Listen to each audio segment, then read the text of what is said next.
Phone है तो निकाल के अपने आप में शेयर कर दो। नमस्कार साथियों, आपका हमारे फेसबुक पेज पर बहुत बहुत स्वागत और अभिनंदन। मैं सभी साथियों से निवेदन करूंगा कि ज़्यादा से ज़्यादा आज के इस विशेष लाइव टेलीकास्ट प्रोग्राम को शेयर करें। एक बड़ा गंभीर विषय है ये, भादरा तहसील का ही नहीं बल्कि पूरे राजस्थान का, जहां पीने की पानी की अगर बात की जाए, बिजली कटौती की बात की जाए, तो अमूमन आम लोग परेशान है इस बात को लेकर के कि दरअसल आने वाले समय में होगा क्या। बिजली कटौती की बात की जाए तो पीछे जो रिपोर्ट पेश की गई केंद्र सरकार को, तो उसमें एक राज्य राजस्थान ही नहीं था बल्कि 12 ऐसे राज्य थे जो बिजली कटौती से पीड़ित थे। दरअसल मामला कुछ और था, भी कोयले की किल्लत की वजह से बिजली में भारी कटौती की गई। लेकिन ऐसे में जो नीट हटाना आंदोलन जो चल रहा था, मेरे साथ जितने साथी लाइव जुड़े हैं 25, 30, 35, आप लगातार जुड़ते जा रहे हैं। आप तमाम मित्रों से निवेदन कि आप ज़्यादा से ज़्यादा इस लाइव टेलीकास्ट प्रोग्राम को शेयर करें। मैं भूमिका अदा करने से पहले आपको मैं बता देता हूं कि आज हम स्पेशल नेट थाना प्रकरण जो हुआ, भारी पुलिस बल वहां तैनात किया गया और उसके बाद सुरेंद्र कुमार वर्मा की अगुवाई के अंदर पिछले 3 सालों से जो बिजली को लेकर के जो आंदोलन चल रहा है, किसके इशारे पे था, मांग क्या थी, क्या उस समय सत्ता पक्ष था या विपक्ष था, वर्तमान विधायक, या फिर कोई राजनीतिक सुनियोजित या कोई प्रायोजित गेम था। इन तमाम सवालों का जवाब हम लाइव आज हम पूछेंगे, उनसे बात करेंगे। हमारे साथ सुरेंद्र कुमार जी है, मैं उनको तस्वीर कैमरे पे लेके आ रहा हूँ। सुरेंद्र जी, सबसे पहले तो आपका बहुत बहुत स्वागत और अभिनंदन हमारे लाइव टेलीकास्ट प्रोग्राम में। जी बहुत बहुत धन्यवाद। कबीर किरण के सभी दर्शकों को भी हमारा जो नमस्कार। जी जी जी सर, मेरा आपसे ये सवाल है, सबसे पहले मेरा आपसे ये सवाल है कि नीट आंदोलन जब 3 साल पहले शुरुआत हुई थी, कोई नहीं जानता था नीठराना गांव को कि ये भादरा तहसील का ये आखिरी गांव है या फिर हरियाणा की बॉर्डर पे है। जब से आपने बिजली विभाग के खिलाफ जो एक अहम मुहिम उठाई, शायद आपने नौर पे भी 1-2 दिन धरना लगाया पहले, जहां तक मुझे सूचना मिली। पूरा का पूरा दरअसल मामला क्या था, दर्शक जानना चाहते हैं कि इतनी भारी फोर्स तैनात करने के बाद वहां आपके पास गांव में गए, गांव में जाने के बाद पूरे पूरे गांव के जो मीटर है उनको पाड़ दिए गए, क्या पूरा का पूरा मामला था? सबसे पहला प्रश्न मेरा आपसे यही रहेगा, जरा बताइए दर्शकों। श्रीमान, इसमें जो है हम बताना चाहेंगे आपको कि ये आंदोलन शुरू हुआ था 4 सितंबर 2019 को जी।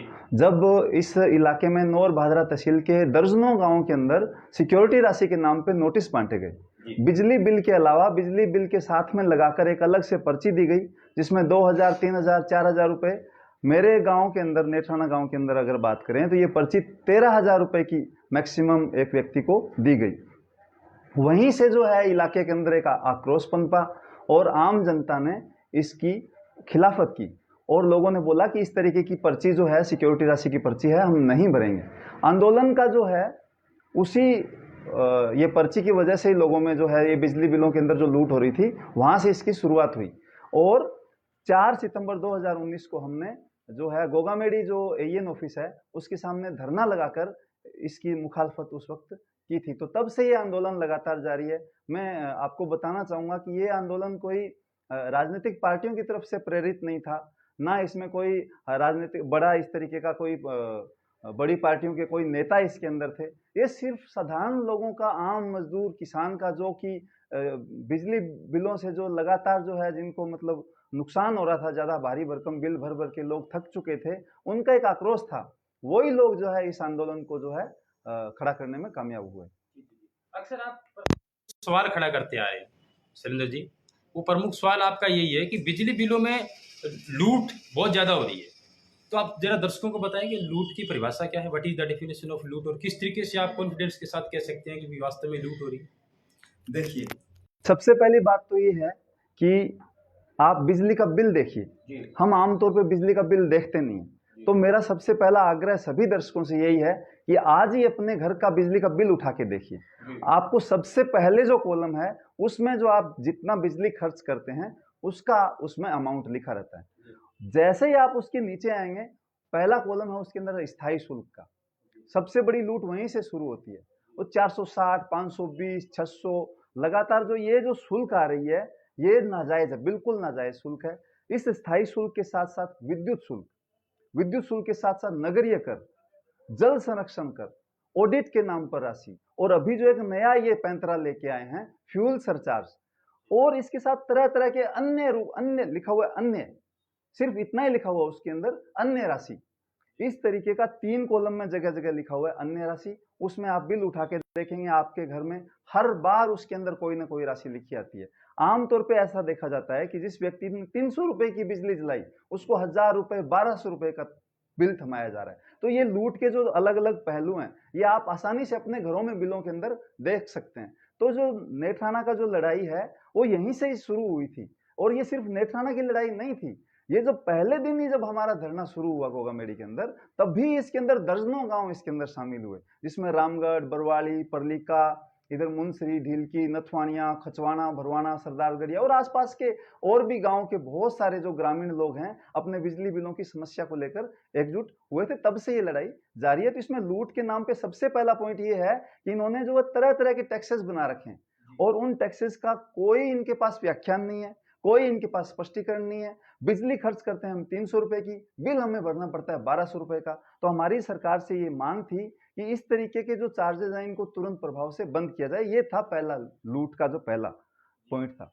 दूसरा पॉइंट ये है कि इन्होंने जो बिजली के मीटर लगा रखे हैं, ये बिजली के मीटर आप आमतौर पर सुनेंगे लोगों से कि मैं तो इतना बिजली खर्च नहीं करता हूं घर में, हमारे घर में तो एक पंखा है, एक बल्ब है, फिर भी हमारा इतना बिजली का बिल क्यों आता है। तो ये देखने में आ रहा है कि बिजली विभाग ने ऐसे बहुत सारी संख्या में, लाखों की संख्या में ऐसे मीटर लगा रखे हैं, जो बिजली खपत अगर 50 यूनिट की करते हो तो उससे कई गुना ज्यादा वो मीटर जो है उनका रीडिंग दिखाता है। 100, 150, 300 यूनिट भी वो निकाल देता है। आप सुने होंगे बिजली विभाग के अधिकारियों से भी अगर आप पूछताछ करेंगे, तो वो बोलते हैं कि ये जो मीटर है ये जंप मार गया। मतलब रात को वो 50 यूनिट दिखा रहा था, अचानक उसने 150 यूनिट तक छलांग लगा दी। तो ये जो इस तरीके की खामियां हैं, ये घटिया क्वालिटी के जो मीटर बना रखे हैं कंपनियों ने, वो सारा का सारा जो है ये बिजली विभाग की गफलत की वजह से, और ये हो सकता है ये चालाकी की वजह से, ये जो आम जनता के ऊपर एक तरीके की अघोषित लूट थोपी जा रही है, जिसकी हमने इस आंदोलन के जरिए जो है खिलाफत इसकी की थी। तो हमने ये सरकार से मांग रखी थी कि इस तरीके के जो घटिया मीटर हैं, जो तेज गति से चलते हैं, जिनका डिस्प्ले ठीक नहीं है, जिसको जाकर देखने से उनका यूनिट दिखाई नहीं देता है, फिर भी बिल निकाल रहे हैं। विभाग कई बार ये भी करता है कि मीटर के अंदर रीडिंग नहीं दिखा रहा है, तो वो जो आपने सबसे ज्यादा जिस महीने में बिजली जलाई थी उसकी एवरेज निकाल के बिल में भेजता रहता है। जबकि डिस्कॉम का नियम है कि आप किसी भी उपभोक्ता को सिर्फ 2 बार, साल में सिर्फ 2 बार औसत एवरेज बिल आप दे सकते हो, मगर ये तो सालों साल बिजली का जो औसत बिल देके है उपभोक्ता के साथ ठगी कर रहे हैं। तो ये जो है ठगी वाले पॉइंट हैं जो मैं आपके सामने रख रहा था। मैं नेक्स्ट आपसे प्रश्न करना चाहूंगा। का ये कहना है कि पिछले 3 सालों से आपका जो पूरा का पूरा जो गांव है वो बिल नहीं भर रहा, तो क्या ये आपकी रणनीति सही थी? लड़ाई लड़ना अच्छी बात है, लोकतंत्र हक देता है हमें, आंदोलन करना अच्छी बात है, लेकिन क्या बिजली विभाग अगर कोई गफलतबाजी कर रहा है तो आप लोग बिजली बिल नहीं भरेंगे? लोगों के मन में सवाल है सर ये। जी बिल्कुल, मैं बताना चाहूंगा कि ये सिर्फ नेत्राना का प्रकरण नहीं था। उस वक्त जब आंदोलन शुरू हुआ था तो ये आम जनता की तरफ से निकल के आया था कि हम बिजली का बिल नहीं भरेंगे। ये कोई संघर्ष समिति की तरफ से अपनी कोई पहल से निकली हुई चीज नहीं थी। आम जनता ने घोषणा की थी आक्रोश की वजह से कि हम बिजली का बिल नहीं भरेंगे, और उसका जो है ये विरोध करने का आम जनता का एक तरीका था। हम ऐसा नहीं बोल रहे कि हम बिजली का बिल कभी नहीं भरेंगे, मगर ये आंदोलन के अंदर ये बात उठ के आई कि बिजली विभाग के अधिकारी हमारी सुनवाई नहीं करते हैं, सरकार हमारी कोई सुनवाई नहीं करता है। तो आम जनता के पास क्या चारा है? आम जनता मजबूर थी और उन्होंने मिलकर एक फैसला लिया था कि हम बिजली बिलों का बॉयकॉट करेंगे, हम बहिष्कार करेंगे। मगर सरकारों ने उसको उस वक्त कोई सुनवाई नहीं करी, बिजली अधिकारियों ने इसको कभी गंभीरता से नहीं लिया। फिर उसके बाद जो है लॉकडाउन लग गया, तो लगातार इस इलाके के अंदर जो है कई गांवों के अंदर, सिर्फ नेत्राना के अंदर नहीं, कई गांवों के अंदर इस तरीके से जनता के बिजली के बिल अटक गए।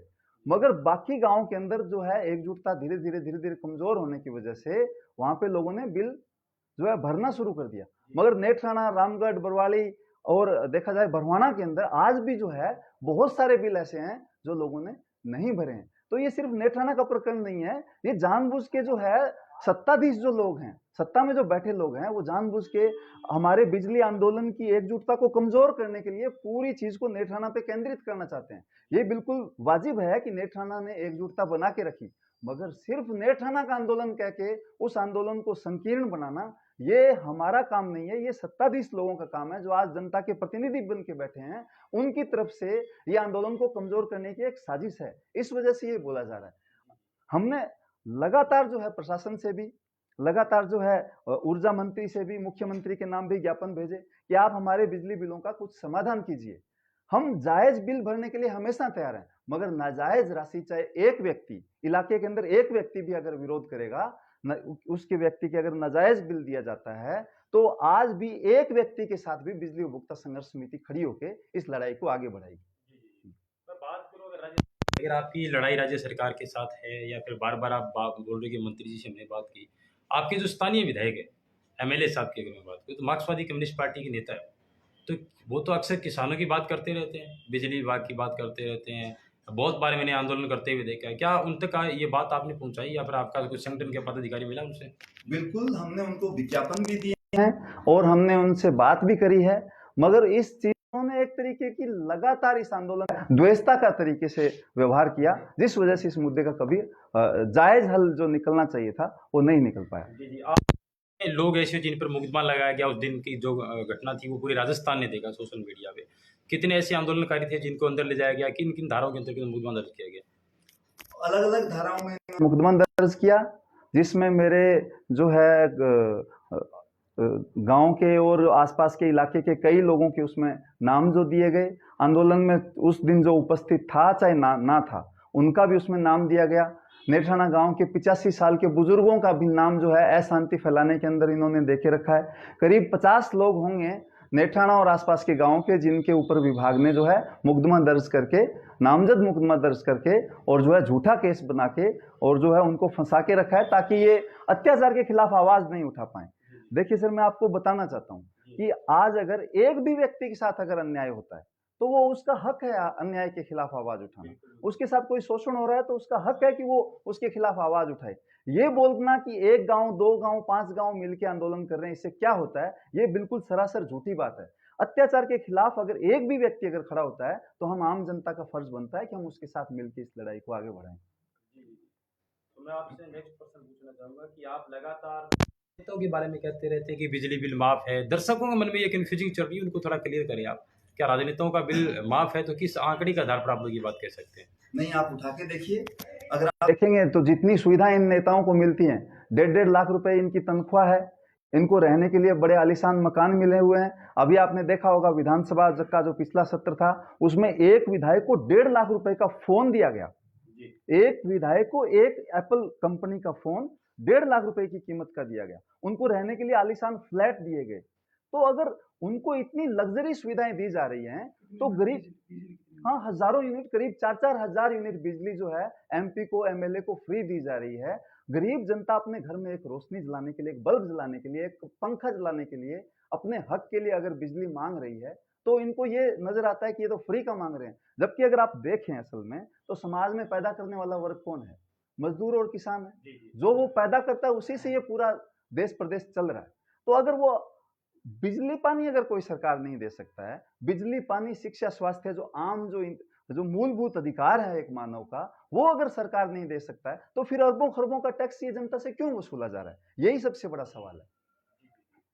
तो नेक्स्ट मेरा क्वेश्चन आपसे ये रहेगा, ये आंदोलन क्या नेठाना भादरा तक सीमित रहेगा, फिर आगे भी कोई रणनीति आप लोगों ने बनाई है? नहीं जी, ऐसा बिल्कुल नहीं है। हम लगातार इस आंदोलन को अलग अलग इलाकों में करते रहे हैं। सबसे पहले तो मैं आपको बताना चाहूंगा कि ये कभी भी एक गांव का आंदोलन नहीं रहा है। इसकी शुरुआत जो है गोगामेडी के जो 50 गांव ने मिलकर करी थी। उसके बाद हमने जो है भादरा एसडीएम कार्यालय के आगे जो है करीब 2 महीने लंबा धरना और 40 दिन का कर्मी अनशन भी किया था। ऊंट गाड़ी यात्रा हमने जो है हनुमानगढ़ जिले की सभी तहसीलों में हमने निकाली थी। जिला कलेक्टर से भी हमने मिले थे। उसके बाद हमने ट्रैक्टर ट्रॉली यात्रा पूरे राजस्थान के 5 जिलों के अंदर जो हम गांव-गांव जाके लोगों से संपर्क किया। तो ये बोलना कि ये एक इलाके का या एक छोटे मोटे गांव का आंदोलन है, ऐसा बिल्कुल नहीं है। ये लड़ाई बड़ी व्यापक है और पूरे राजस्थान प्रदेश की जनता इसमें आने वाले समय में इसकी आवाज उठाएगी, जिसकी तैयारी बिजली उपभोक्ता संघर्ष समिति लगातार कर रही है। मैं आपको यहाँ बताना चाहता हूँ आपके माध्यम से आम बिजली उपभोक्ताओं को भी कि आने वाली 14 तारीख को भादरा के अंदर जो है हम एक जोरदार, जो विशाल है, आक्रोश जनसभा वहां पे हम करने जा रहे हैं। उसके अंदर सब आसपास के इलाके के सब बिजली उपभोक्ताओं को, आम मजदूर किसानों को, माताओं बहनों को हम उस आक्रोश प्रदर्शन के अंदर शामिल होने के लिए आपके जरिए हम न्योता भेज रहे हैं। का जो आंदोलन है वो लगातार आगे तक चलेगा और आप हार मानने वाले नहीं है, कहने का भावार्थ यही है। तो आपके जो मुकदमे लगे हैं, क्या स्थानीय प्रशासन द्वारा या फिर विधायक महोदय द्वारा कोई आश्वासन मिला है कि आंदोलनकारियों के मुकदमे वापस लिए जाएंगे? देखिए जी, प्रशासन और विधायक जी ने तो हमसे कभी भी बात नहीं करी है। वो हमारी जो दुख तकलीफ है उसको समझने का, आम जनता की पीड़ा को समझने का उन्होंने एक बार भी प्रयास नहीं किया।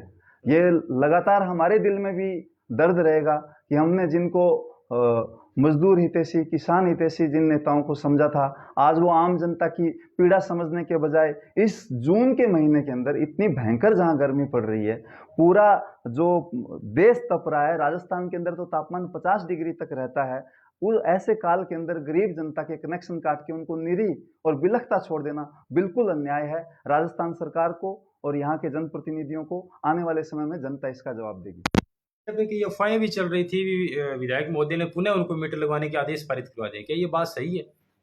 नहीं, वो पूर्ण वसूली कर रहे हैं, एक भी पैसा जनता का नहीं छोड़ रहे हैं। तो जिन लोगों के पास, गिने चुने लोगों के पास, जिन साधन संपन्न लोग जिनके पास पैसा था, उन्होंने बिल भरा, या फिर लोग उधार लेके बिल भर रहे हैं, ब्याज पे पैसा उधार उठा के बिल भर रहे हैं, तो ये तो वाकई गरीब जनता के साथ एक तरीके से अन्याय हो रहा है। जनता को मजबूर किया जा रहा है। हमने उनको पहले भी बोला कि या तो आप इनको किस्त बनाइए, इनमें जो एक्स्ट्रा चार्जेस लगा हुआ है उनको हटा दीजिए, और जो किस्तों में अगर बिल बना के देंगे तो हम जनता, जो आम जनता है वो पे कर सकती है। अदरवाइज एक मुश्त में अगर आप बिल वसूल करेंगे तो आम जनता इसको भरने में नाकाबिल है, भर नहीं पाएगी। चंद्र कुमार जी, हमारे साथ लाइव जुड़ने के लिए बहुत बहुत धन्यवाद और शुक्रिया। जी, आपका बहुत धन्यवाद। जी जी। तो ये हमारे साथ थे जो भादरा से, नेत्राणा से है, आंदोलनकारी हैं, बिजली विभाग को लेकर के काफ़ी सालों से, यानी कि 3 सालों से ये लोग लड़ाई लड़ रहे हैं। उम्मीद करेंगे कि प्रशासन के नज़रों में यह बात जाए और स्थानीय विधायक या एमएलए साहब जो भी मेरी बात सुन रहे हैं, तो ये किसान हितैषी अगर आप लोग बात करते हैं तो जरा इनकी बातों को गौर फरमाइए। नेक्स्ट किसी अन्य मुद्दे के साथ फिर मुलाकात होगी, तब तक के लिए जय हिंद, जय भारत, धन्यवाद।